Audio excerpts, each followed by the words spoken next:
Quais os perigos do uso do Rivotril e do Frontal e das medicações que fazem parte dessa família? Bom, pessoal, eu sou a doutora Maria Fernanda, sou médica psiquiatra. Pessoal, tudo bem? Eu sou o Dr. Saulo, médico neurologista. Vamos lá. Primeiro, assim, para vocês entenderem de quais remédios a gente está falando, nós estamos falando dos benzodiazepínicos, que são remédios prescritos através dessa receitinha aqui, ó, chamada, apelidada receitinha azul. Então, a gente vai falar aqui agora os nomes dos principais remédios para vocês entenderem quais são. O mais prescrito de todos, com certeza o mais popular, o mais conhecido, o Rivotril, que é o clonazepam. Temos o Frontal, que é o alprazolam. O Valium, que é o diazepam. O Lexotan, que é o bromazepam. O Lorax, que é o lorazepam.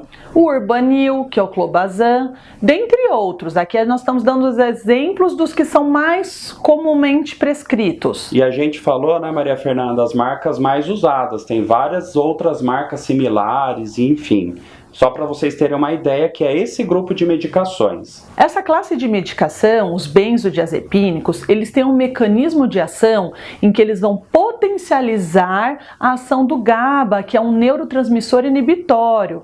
Então, o que eu quero dizer com isso? Eles inibem o nosso cérebro, eles têm uma ação inibitória cerebral. Inclusive, por isso que a gente não pode tomar esse tipo de remédio com álcool, não é? Exatamente. Está aí o primeiro perigo dessa classe de medicações. O álcool é depressor do sistema nervoso central e os benzodiazepínicos também. Se eu associo os dois, eu posso ter uma inibição tão profunda que pode levar a uma parada respiratória. O que a gente precisa também saber dessas medicações? Eles são umas medicações que têm uma ação muito rápida. Em menos de uma hora, eles já estão agindo, em alguns casos, em até mesmo em minutos. E para que servem essas medicações? Inicialmente foram inventadas para serem drogas anticonvulsivantes, para convulsão dentro da neurologia.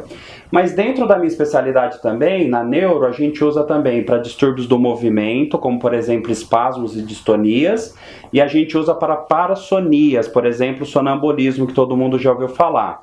E olha só, né, eu que mexo muito com tontura, tem até alguns casos de vertigem central que às vezes a gente pode recorrer a um perfil de remédio desses. Já na psiquiatria, nós usamos mais para crises de ansiedade ou pânico, para medo de avião, insônia e até mesmo quando a pessoa está em mania. Mas aqui a gente tem um grande porém. Normalmente nós usamos de forma muito bem pensada a medicação, de uma forma esporádica, em poucas situações. Então a gente acaba usando mais o benzodiazepínico para dar um conforto ao paciente, enquanto o remédio que ele realmente precisa e que vai tratar a doença dele não faz efeito. Ou seja, ele não trata, ele alivia, ele atua como um sintomático. Eu costumo falar para os meus pacientes que é como se você tivesse uma dor de garganta por bactéria.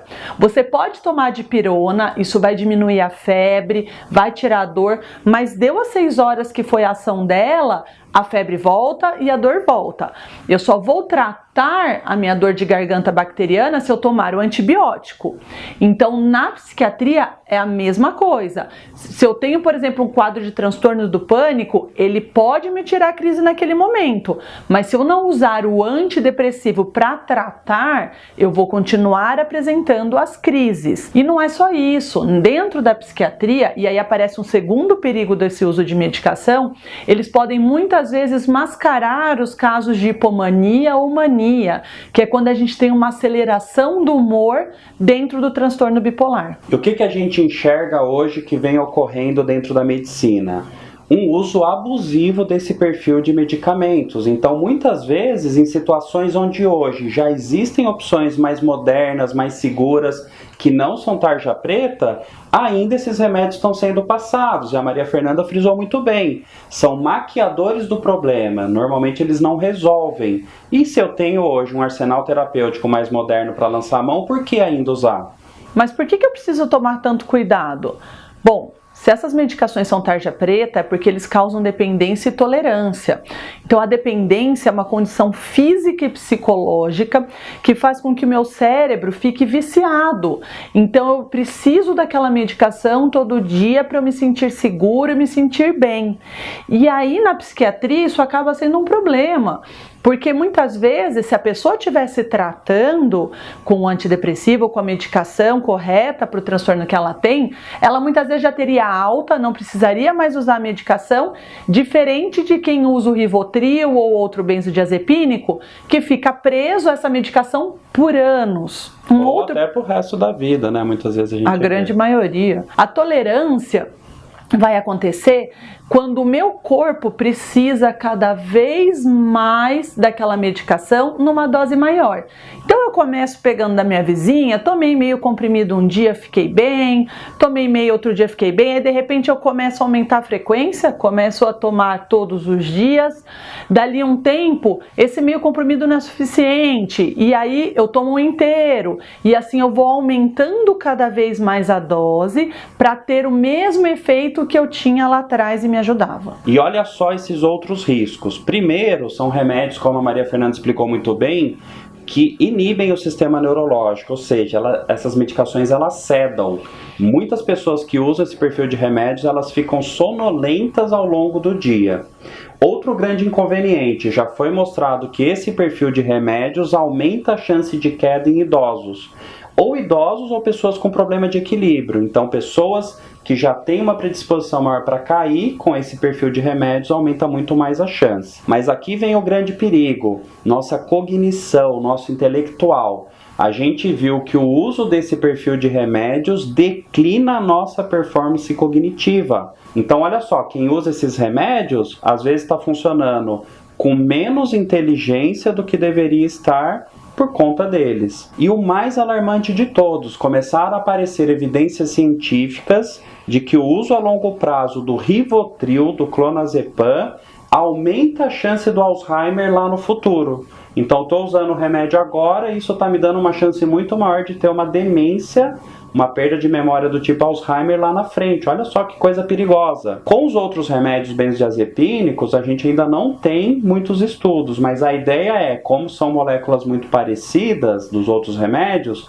deve ter também esse problema com todos da classe. E um outro grande perigo desse uso de medicações é quando a gente quer parar com elas.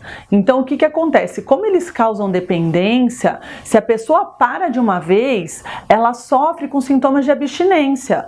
Ela pode ter dor de cabeça, ela pode tremer, fica extremamente irritável, não dorme de jeito nenhum, angustiada, com crise de choro. E ainda na psiquiatria, ela pode acabar confundindo esses sintomas de abstinência com a crise de pânico. Então, ela já está estável, ela não tem crise de pânico faz muito tempo, mas aí ela para com o benzodiazepínico e tem os sintomas de abstinência e ela acha que é a crise de pânico voltando, quando na verdade é o corpo dela sentindo falta da medicação. E essa questão da abstinência dificulta muito a gente a tirar o remédio, né, quando a pessoa usa muito tempo. Então a gente tem muita recaída, né? Então a gente tenta de reduzir a dose do remédio, a pessoa não consegue, ela volta a usar a dose que estava. Literalmente vicia, né? As pessoas ficam viciadas como se fosse uma cocaína ou um crack. Pacientes que usam alta dose, a gente só consegue fazer essa descontinuação internados no hospital muitas vezes. E olha só como os mitos, né, eles pesam muito no tratamento. A gente acabou de falar que esse perfil de remédios são tarja preta, viciam, criam dependência, é difícil de tirar e muita gente usa eles sem problema algum. Ao passo que antidepressivos, que ao contrário, que não vicia, não cria dependência, não é tarja preta, muita gente tem resistência de usar. E é quem vai realmente resolver o problema aí das partes psiquiátricas. Então, a ideia é como a gente disse, ou usar somente se necessário ou pelo menor tempo possível. Toda semana, vídeos aqui no canal sobre neurologia ou psiquiatria. Um abraço, pessoal. Não esquece de seguir o canal. Até semana que vem.